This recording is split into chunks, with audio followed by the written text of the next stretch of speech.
Well, hello everybody, and I hope you had a really good weekend. And I'm sure it won't have gone unnoticed just how much media attention there has been on St Dunstan's over these last couple of days, and in particular on our theme of the week, LGBTQ+.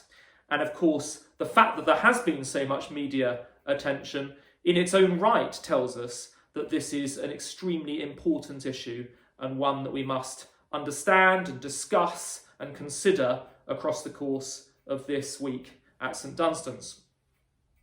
75 years ago, attending your school, albeit of course not in a pandemic, was a boy called Martin Preston. After an education at St Dunstan's, he went on to study both at Cambridge and at Oxford, and after a brief spell overseas, Martin answered a vocation to become a teacher. And he chose as a teacher to return to his old school, St Dunstan's, to eventually go on to lead the Religious Studies Department, as it was known in those days, and to serve as the college's chaplain throughout the 60s, 70s and 80s. He was, by all accounts, a remarkable man. He was fluent in Russian, a superb musician, an ordained priest, and by all accounts, a scholarly, inspiring teacher who had great impact on innumerable St Dunstan's students. And one of those former students wrote of him like this: "He was a kind and gifted man, patient, quick-witted and brave. He set an extraordinary example of tolerance, social liberalism and civilised values long before it was fashionable to do so. He was a remarkable man." And he was remarkable not least because he was openly gay. And when in 1981, the then editor of the Private Eye magazine tried to expose Martin publicly and his sexuality, the pupils of St Dunstan's, they rallied around their teacher in support. They had letters published praising their teacher, and they went against the cultural norms of the time in doing that. And they showed enormous humanity, respect and dignity. And also, I have to say, an apparent contradiction to the views of the headmaster at the time, who took a very different view. In Martin's retirement, he did all sorts of wonderful things, helping the homeless, volunteering to support the arts. He was a great advocate of gay rights throughout his life, and for most of which it was, of course, a time when it was much, much less easy to do so. He was a cultured, social liberal who impacted so many so positively. And Martin died last month, and if you want to read a little bit more about his life, you can Google him online and you'll find his obituary there. But in a totally different time for our society, Martin showed courage in ways that are quite difficult for us to fully understand today. Now, I'm sure he would have been delighted to know that this week is LGBTQ+ week at the college, and that these days St Dunstan's is a place where being gay or having any form of different sexual identity does not carry with it the same stigma, the need for such attention, the need for controversy. And of course, this place, this school, has moved on to such an extent that I, as the headmaster, can be comfortable to share with you today that I am happily gay and in a same-sex relationship. I know you know how fortunate we are at St Dunstan's to have a community that genuinely celebrates individuality and the diversity of our makeup. And putting individual identities is the central essence of everything we do as a school.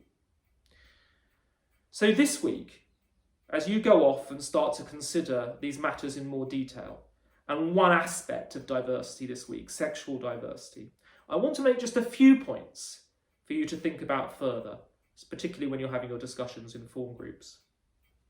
Firstly, have the courage, ultimately, to be true to yourself and allow others to be true to themselves also. Keep an open mind as to your identity and the identity of others. I think it's very easy for us to think that society compels us to adopt one type of identity or another type of identity, but that is no good. It's not good for anyone, trying to pigeonhole people into a certain way of being, a certain way of thinking. It's not good. Be true to yourself and allow others to be true to themselves also. Point number 2. I've got 4 points. Remember that it's okay not to know who you are just yet. Education is a wonderful journey of exploration, and it should be just that. It is a journey, not an end point. Remember our motto, Albam Exorna. It's all about the journey. It's perfectly fine to wander down different avenues of self-discovery, to turn back, to take different views, twists and turns along the way. There's no pressure for you to commit to one identity or another. You have your whole life ahead of you. Point number 3. Sexual identity should never, ever be seen as a barrier to success or happiness. In fact, it should be the reverse. It should unlock success and happiness. Deciding and being content with your identity, your sexual identity, is a key component of guaranteeing future well-being and happiness. And lastly, remember that we should not take our inclusive and liberal values for granted. The 1970s were a very different time for Martin Preston, and we have come on a long way. But societies and cultures can change very quickly. We need only look at the world today, and there are many places in the world where the exploration of LGBTQ+ issues in this way would still be deemed illegal.